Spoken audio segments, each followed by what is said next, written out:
Dans l'immensité silencieuse de l'espace, la plupart des découvertes se font discrètement. Elles ne s'annoncent pas par des fanfares ou des feux d'artifice cosmiques, mais plutôt par une faible pulsation dans les données, une lecture étrange, une légère déviation, une lumière qui s'attarde trop longtemps dans le mauvais spectre.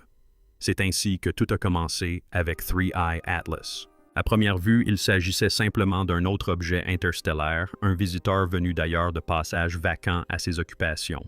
Nous en avons déjà vu. Oumuamua en 2017, Boros en 2019. Mais celui-ci était différent. Plus grand, plus rapide, plus étrange. Lorsque le télescope spatial James Webb, l'œil le plus puissant de l'humanité, scrutant le ciel, a pointé son regard vers cet intrus cosmique, il a observé quelque chose qui défiait tous les principes connus du mouvement naturel. Ce n'est pas la taille de l'objet qui a stupéfié les scientifiques, bien qu'elle surpassât tous les visiteurs interstellaires précédents. Ce n'était même pas sa vitesse. Il filait à plus de 210 km/h assez vite pour faire 5 fois le tour de la Terre en 1 minute. Non, la véritable horreur, la peur glaciale et rampante venait de ce que Webb aperçut derrière lui, une lueur. Ni aléatoire, ni chaotique, mais mesurée, concentrée et directionnelle. Ce n'était pas l'histoire d'une comète. Ce n'était pas la lumière du soleil se reflétant sur la glace et la roche. C'était tout autre chose. Une signature thermique, une traînée de propulsion des gaz d'échappement. Et cela changea tout. Car si Atlas émet une poussée, alors il ne se contente pas de se déplacer, il navigue. Et s'il navigue, s'il ajuste sa trajectoire, alors quelqu'un ou quelque chose le pilote. Pour comprendre l'ampleur de ce à quoi nous sommes confrontés, il faut prendre du recul non seulement par rapport au télescope, mais aussi par rapport à notre compréhension du fonctionnement du cosmos. Les objets célestes naturels ne se comportent pas ainsi. Ils n'apparaissent pas de nulle part, ne voyagent pas plus vite que n'importe quel vaisseau spatial jamais construit et ne traversent pas les champs gravitationnels avec la grâce d'un pilote chevronné. C'est pourtant exactement ce qu'a fait 3I Atlas. Lors de sa première observation, sa trajectoire était sans précédent pour les astronomes. Non pas elliptique comme les comètes ou les astéroïdes gravitant autour de notre Soleil, mais hyperbolique. Un aller simple à travers notre système solaire. Un visiteur sans intention de s'attarder. Du moins, c'est ce que nous pensions. Puis sont arrivées des estimations de taille. Pas des centaines de mètres comme Oumuamua. Même pas des kilomètres, mais entre 10 et 15 kilomètres de diamètre. C'est la taille de Manhattan. Une île en mouvement filant à travers l'espace à des vitesses qui défient les lois de la physique. Comment accélérer un objet aussi massif sans qu'il se désintègre? Comment le maintenir structurellement intact pendant des milliers d'années et des millions d'années-lumière? La réponse est simple, c'est impossible, à moins de s'affranchir des limites de la nature. À ces vitesses et à cette échelle même, des écarts minimes réduiraient n'importe quel objet naturel en miettes. Mais 3-2 Atlas ne se désagrège pas. Il est stable, sa trajectoire est maîtrisée. Sa vitesse n'a pas diminué lors de ses rencontres avec les planètes. Elle a même augmenté. L'objet a traversé d'immenses champs gravitationnels sans être dévié de sa trajectoire. En fait, il semble s'en servir comme d'une fronde gravitationnelle pour se propulser autour de chaque planète avec une précision calculée. Une manœuvre que l'on appelle assistance gravitationnelle. Cette technique est utilisée par la NASA. Mais cet objet y parvient mieux que nous, sans propulsion visible à ce jour. C'est alors que la queue est apparue. Il ne s'agissait pas d'un dégazage naturel de glace et de poussière comme celui des comètes s'approchant du Soleil. Ce n'était pas de la vapeur, mais une énergie directionnelle brûlante.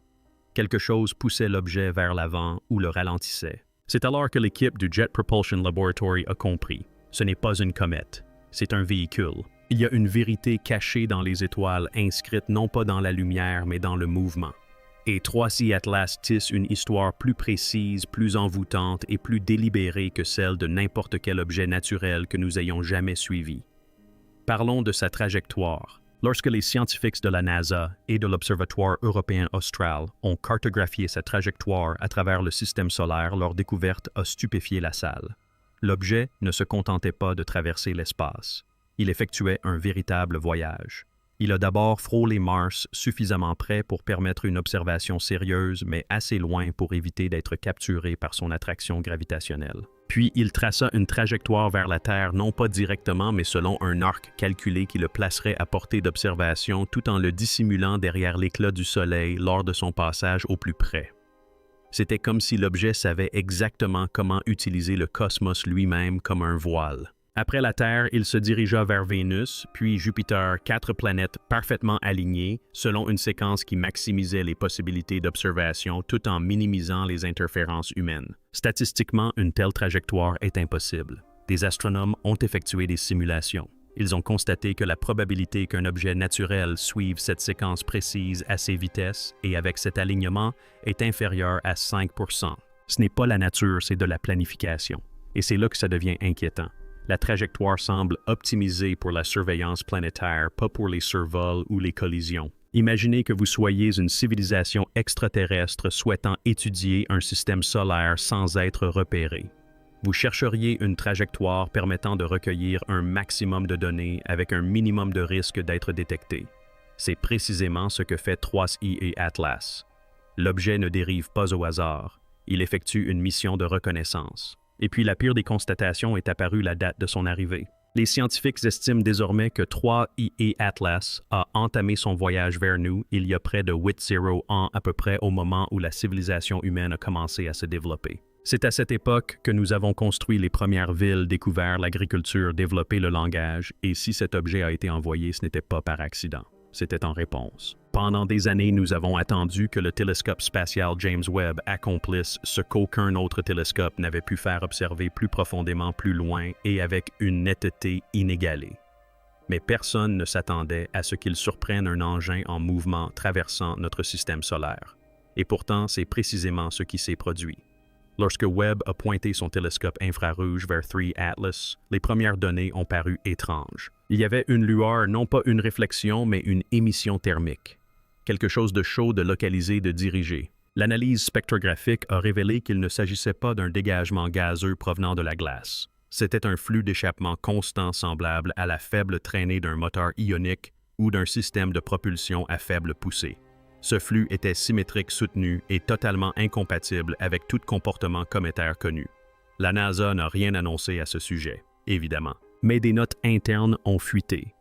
Webb avait observé des impulsions thermiques provenant d'une zone située à l'arrière de l'objet. Ces impulsions se répétaient toutes les 19 secondes chacune, entraînant une modification mesurable de sa trajectoire.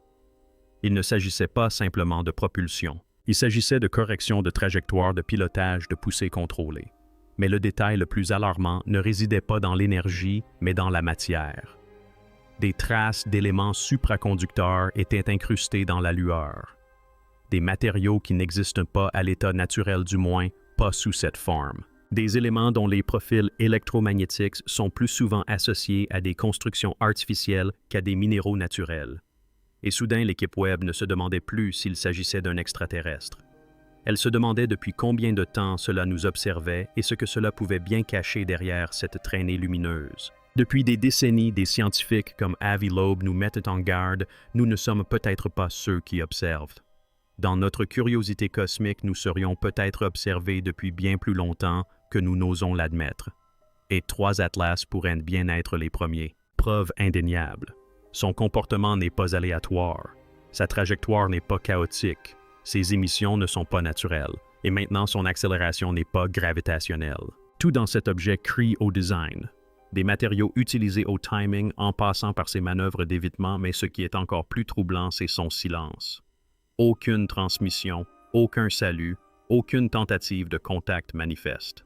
Il se déplace comme un fantôme dans le ciel nocturne visible uniquement parce que nous sommes devenus suffisamment avancés pour le percevoir. Comme si ses créateurs savaient que nous les observions. Comme s'ils l'avaient envoyé non pour parler, mais pour nous tester, étudier nos réactions, cartographier nos réponses, évaluer la menace.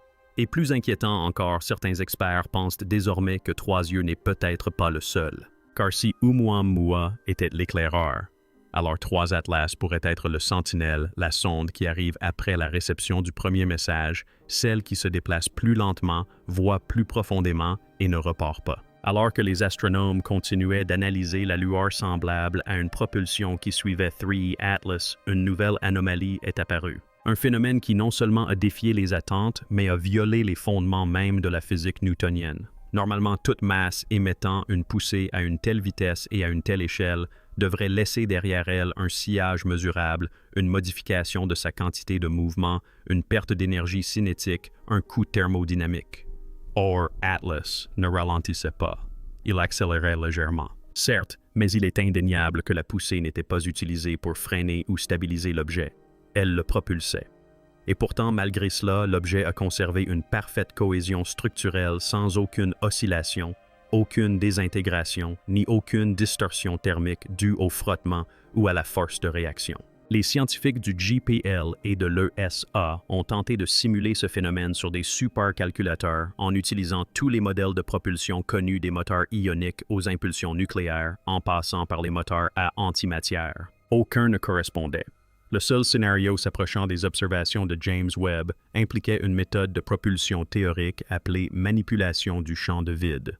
Un système de propulsion qui ne repousse pas la matière mais courbe l'espace-temps lui-même derrière l'objet, créant une différence de pression qui lui permet de glisser vers l'avant comme une goutte d'eau sur du verre courbé. Une technologie si avancée qu'elle n'existe que dans les revues de physique et les fantasmes de laboratoires quantiques. Si c'est bien ce qui anime 3E Atlas, alors il n'est pas seulement extraterrestre, il est post-newtonien. Le genre de machine qui aurait non seulement des décennies d'avance sur nous, mais des milliers d'années. Le genre de vaisseau qu'on ne construit pas pour visiter un système solaire. On le construit pour le maîtriser. Alors que le mystère s'épaississait, une équipe de cryptographes et d'astrophysiciens de plusieurs observatoires a commencé à analyser les impulsions d'énergie émises à l'arrière de 3 satellites Atlas. Tandis que la plupart se concentraient sur la trajectoire et l'empreinte thermique, un analyste a remarqué quelque chose de plus profond, enfoui dans le bruit, une structure. Les impulsions n'étaient pas seulement rythmiques, elles étaient codées. Chaque bouffée d'échappement n'était pas identique. On observait des modulations de minuscules variations de rythme, d'amplitude et de fréquence comme des murmures binaires enveloppés de feu. Grâce à un logiciel de reconnaissance de forme assisté par IA, initialement conçu pour décoder les impulsions radio rapides, l'équipe a analysé les données d'impulsion à travers plus de 10 millions de simulations. C'est alors qu'une découverte terrifiante a émergé. La traînée d'échappement n'était pas qu'un simple système de propulsion. Il s'agissait d'un signal porteur, une émission intégrée au mouvement lui-même. Chaque impulsion transportait des données des empreintes numériques composées de rapports d'harmoniques géométriques et de séquences de nombres premiers non aléatoires. Ni bruit, ni coïncidence, mais un signal délibéré. Ce qui a le plus glacé le sang des chercheurs, c'est la direction vers laquelle ce signal était dirigé. Non pas vers la Terre ni vers nos satellites ou nos télescopes, mais vers l'extérieur directement dans l'espace profond vers une région dépourvue d'étoiles ou de corps célestes connus. Certains pensent qu'il s'agit d'un signal de détresse. D'autres croient qu'il s'agit d'un journal de bord, un flux de données renvoyant à son point d'origine. Mais une théorie plus troublante circule dans les cercles confidentiels, ce serait une balise. Non pas un message demandant de l'aide, mais un code d'activation, un signal, une invitation codée à quelque chose ou à quelqu'un de l'autre côté du vide. Alors que l'attention restait focalisée sur le ciel, d'étranges phénomènes se produisaient bien plus près de chez nous. Partout dans le monde, les détecteurs d'anomalies magnétiques habituellement silencieux, sauf en cas de tempête solaire ou d'activité sismique, se mirent à s'activer. Non pas de manière chaotique, mais de façon synchrone. De l'Islande à l'Antarctique, de la Sibérie au Chili, des signaux à très basse fréquence ont commencé à pulser à travers la croûte terrestre. Insuffisamment puissants pour causer des dommages, ils étaient néanmoins suffisamment précis pour inquiéter les chercheurs. Leur fréquence était identique à celle enregistrée dans les gaz d'échappement de 3 Atlas. Ce qui suivit fut encore plus étrange, les schémas migratoires des oiseaux et des mammifères marins se sont modifiés avec des déviations synchronisées à l'échelle de continents entiers. Les systèmes GPS des drones volant à haute altitude ont momentanément dysfonctionné. Des satellites en orbite basse ont commencé à recevoir de faibles échos électromagnétiques semblant se réfléchir sur la haute atmosphère comme si la Terre elle-même répondait à un appel ou pire, réactivait un ancien protocole.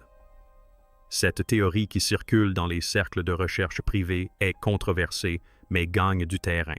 La Terre abriterait d'anciens systèmes dormants biologiques, magnétiques ou technologiques qui n'étaient jamais destinés à se réactiver. En pénétrant dans notre système et en émettant ce signal précis, Les 3 satellites Atlas auraient déclenché quelque chose d'insoupçonné, non seulement en orbite, mais au cœur même de la planète. Un souvenir, une réaction, une synchronisation. Et nul ne sait ce qui va suivre. Alors que la tension atteignait son paroxysme, tout s'arrêta. Les pulsations, les gaz d'échappement, la signature thermique. Le scan suivant du télescope James Webb montra un atlas à 3 yeux froids, immobile et étrangement silencieux. Aucune lueur, aucune explosion, aucune correction de trajectoire. C'était comme si l'objet s'était éteint ou était entré en dormance. Dans un premier temps, les scientifiques exultèrent. Peut-être s'agissait-il d'un dysfonctionnement, d'une panne de carburant, d'une défaillance du système. Peut-être s'était-il finalement révélé être d'origine naturelle. Mais ce silence ne rassura pas tout le monde car l'objet se déplaçait toujours plus vite qu'auparavant et restait parfaitement aligné sur sa trajectoire prévue vers Jupiter. Aucune déviation, aucun signe de dégradation, juste une inertie pure. Et c'est ce qui terrifiait les analystes à huis clos. La machine ne s'était pas arrêtée. Elle avait accompli quelque chose, terminé une phase, ou en était entrée dans une autre. Et puis de nouvelles données arrivèrent des sondes voyageurs presque simultanément. Chacune a enregistré une brève anomalie identique dans l'espace profond, un décalage électromagnétique de faible amplitude qui coïncidait parfaitement avec l'arrêt des gaz d'échappement de 3i Atlas. Les sondes avaient détecté un déclencheur silencieux, un signal non destiné à la Terre, mais à des dispositifs hors de notre contrôle. Désormais, la question n'est plus de savoir si 3i Atlas est intelligent. Cette hypothèse est admise. La nouvelle crainte porte sur ce qu'il vient d'activer, d'appeler, de provoquer. Car lorsqu'une machine qui défie les lois de la physique se tait non pas parce qu'elle est défectueuse, mais parce qu'elle a agi, nous ne sommes plus dans la phase d'observation, mais dans la fenêtre de réaction. Dans les données du dernier signal émis par 3 satellites Atlas se cachait un motif d'une précision telle qu'il ne pouvait être écarté comme une simple coïncidence, une spirale dorée de variations électromagnétiques identiques aux rapports observés dans les galaxies spirales, les structures de l'ADN et l'architecture de la Terre primitive. Au sein de cette spirale, les chercheurs ont découvert des séquences symétriques écho d'un motif d'impulsion identifié pour la première fois il y a 8 ans, lors d'une brève anomalie presque oubliée. Les derniers instants du passage d'Oumuamua. Soudain, ce qui semblait être 2 événements distincts, 2 visiteurs extraterrestres à 8 ans d'intervalle se révéla être 2 phases d'un même plan. Oumuamua, petit, rapide et silencieux, était entré et sorti de notre système solaire tel un fantôme. Il n'avait ni queue, ni propulsion, ni signature thermique.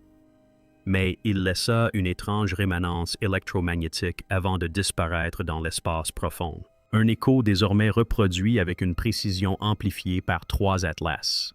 C'est alors qu'une théorie jadis reléguée aux obscurs documents de recherche refit surface au plus haut niveau de l'astrophysique l'hypothèse de la clé et de la serrure. Selon ce modèle, Oumuamua n'était pas destiné à communiquer ni à observer de près. Il était simplement la serrure, un artefact inerte contenant des instructions dormantes, possiblement intégrées au champ électromagnétique de notre système solaire. Et 3 atlas, c'est la clé, l'activateur, la seconde phase. Un vaisseau non seulement capable de reconnaissance, mais aussi d'interaction, d'exécuter un protocole qui attendait peut-être depuis des millénaires de se déclencher. Et maintenant, la clé a tourné. Après l'arrêt du système de propulsion, l'équipe de James Webb a observé un phénomène encore plus étrange. La lumière d'étoiles d'arrière-plan lointaine ancienne et cataloguée depuis longtemps a commencé à se courber anormalement autour de 3 atlas. Non pas comme si elle était bloquée par sa masse, mais déformée, comme si l'espace lui-même se courbait autour d'elle. Un effet de lentille gravitationnelle certes, mais sans la masse nécessaire pour le justifier. L'objet n'est pas assez massif pour déformer l'espace-temps de cette manière, à moins qu'un autre facteur ne soit en jeu. Les instruments de Webb ont alors commencé à détecter de subtiles fluctuations dans les temps d'arrivée des photons. La lumière apparaissait quelques microsecondes plus tôt que prévu comme aspirée par une ondulation temporelle. Il ne s'agissait pas d'une simple déformation gravitationnelle, mais d'une véritable distorsion temporelle. Un phénomène que les physiciens théoriciens décrivent uniquement dans des modèles impliquant des trous de verre de la matière exotique ou la compression quantique des champs. Plus inquiétant encore, cet effet de lentille gravitationnelle était instable. Il se déplaçait, évoluait, réagissait. Les schémas de distorsion changeaient à chaque émission de signaux terrestres intentionnels ou non en direction de l'objet. C'était comme si la trame de l'espace-temps autour de 3 Atlas était vivante, adaptable, réactive. Puis vint la théorie que personne ne voulait accepter publiquement 3 Atlas n'est peut-être pas un vaisseau spatial au sens traditionnel du terme.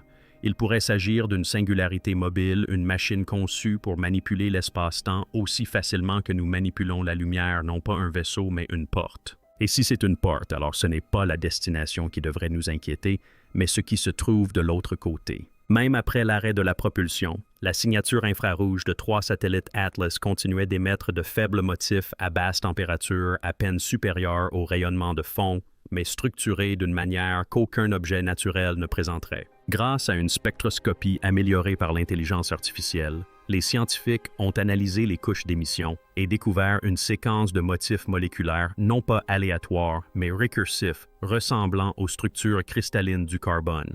Les mêmes structures que l'on trouve dans des molécules organiques complexes et des échafaudages d'ADN synthétiques. Au départ, les données ressemblaient à du bruit, mais superposées à des modèles de repliement des protéines. Quelque chose a émergé, un langage moléculaire. Non pas des mots au sens littéral, mais de la géométrie. Des séquences évoquant des paires de bases, des signatures de repliement, des routines d'encodage. C'était comme si la lueur n'était pas un simple sous-produit de la chaleur, mais la transmission d'informations biochimiques, une signature génétique, un code. Les implications étaient vertigineuses. Si cet objet transportait les éléments constitutifs de la vie raffinée, organisée et acheminée à travers l'espace interstellaire, alors il ne s'agirait peut-être pas d'une sonde. Ce pourrait être une graine. Un cèdre conçu non pour détruire, mais pour transformer terraformers infectés se répliquer. Non pas de manière agressive, mais silencieuse et méthodique. Une graine qui ne demande pas la permission. Une graine qui observe, attend, puis se plante là où le sol est prêt. Et si la Terre, avec tout son chaos et son progrès, devenait simplement le jardin parfait, l'événement le plus marquant jusqu'à présent ne s'est pas produit dans l'espace lointain. Il a eu lieu bien plus près sur la Lune. Quelques jours seulement après que Webb a détecté l'arrêt de la propulsion sur Terre, et que les capteurs du champ profond terrestre ont capté d'étranges synchronicités dans l'ionosphère, un réseau de satellites privés a détecté une puissante impulsion d'énergie non radio, non pas dirigée vers la Terre, mais vers un point précis de la surface lunaire. Les coordonnées étaient troublantes, un mascon, une zone lunaire, présentant une concentration de masse anormalement élevée sous sa surface, située sous un ancien cratère qui intrigue les géologues depuis longtemps. Pendant des décennies, cette anomalie avait été expliquée comme un vestige des premiers impacts lunaires. Mais à présent, des capteurs ont détecté un pic de chaleur, une signature thermique, puis une vibration. Les sismomètres lunaires longtemps restés inactifs se sont brièvement activés. Leur donner une impulsion rythmique toutes les 11 secondes à la même fréquence que les émissions secondaires de la sonde Atlas quelques jours auparavant. Soudain, l'idée que la sonde Atlas se contentait d'observer la Terre semblait naïve. Elle communiquait avec la Lune ou quelque chose en dessous. L'idée que cet objet ne se contentait pas de nous observer, mais qu'il coordonnait des opérations au sein de systèmes complexes a transformé les spéculations en une véritable terreur. Quelque chose était-il enfoui sur la Lune, un vestige, ou quelque chose qui attendait le signal que nous venons de percevoir? Car si 3 Atlas a commencé à activer des nœuds au sein de notre système solaire, alors il ne s'agit pas d'un simple premier contact. C'est un compte à rebours. Pendant des décennies, nous avons cru que la recherche de vie extraterrestre commencerait par un signal clair mathématique destiné à nous, un salut, un avertissement, une invitation. Mais peut-être n'était-ce pas le plan initial. Peut-être que le premier véritable contact ne se manifesterait pas par un message, mais par une manœuvre par des gaz d'échappement captés par le coin d'un télescope par une lumière anormale. Par une forme qui ne parle pas, mais qui exprime une intention. 3. Je suis arrivé. Atlas n'est pas arrivé comme un visiteur. Il n'a pas ralenti pour nous observer. Il n'a pas accusé réception de notre présence. Il est arrivé à toute vitesse, a suivi une trajectoire impossible, a émis un signal par son propre mouvement, puis s'est tu ni brisé, ni disparu, simplement en attente. Une attente après avoir accompli quelque chose d'incompréhensible, après avoir réveillé quelque chose que nous ne verrons peut-être même pas, après avoir activé quelque chose dont nous avions oublié l'existence. Et c'est peut-être là le but. Car si les gaz d'échappement n'étaient pas destinés à la propulsion, et s'ils n'étaient pas conçus pour diriger l'objet mais pour nous déclencher, et si tout de la trajectoire au signal lunaire faisait partie d'un dessin si éloigné de notre entendement que nous sommes incapables de le reconnaître comme un message, car peut-être ne sommes-nous pas les destinataires prévus. Peut-être que toute cette séquence n'était pas pour nous, mais pour quelque chose enfoui au plus profond de notre système solaire, quelque chose de plus ancien, de silencieux, quelque chose qui avait juste besoin d'entendre cette fréquence une fois de plus avant d'ouvrir les yeux. Et c'est l'idée la plus terrifiante de toutes que Three Eye Atlas n'était pas notre premier contact. C'était leur premier ordre. Alors maintenant, nous nous demandons qu'est-ce qui va se réveiller ensuite. Abonnez-vous à cette chaîne. Nous allons au-delà des gros titres et explorons l'inconnu, bien au-delà des sciences. Activez les notifications car 3 Atlas n'est peut-être pas seul et nous non plus. Partagez cette vidéo avec ceux qui croient encore que l'espace est vide. Et dites-nous en commentaire, pensez-vous que 3 Atlas est venu nous explorer ou éveiller autre chose? Car parfois le silence entre les étoiles n'est que le souffle qui précède la réponse.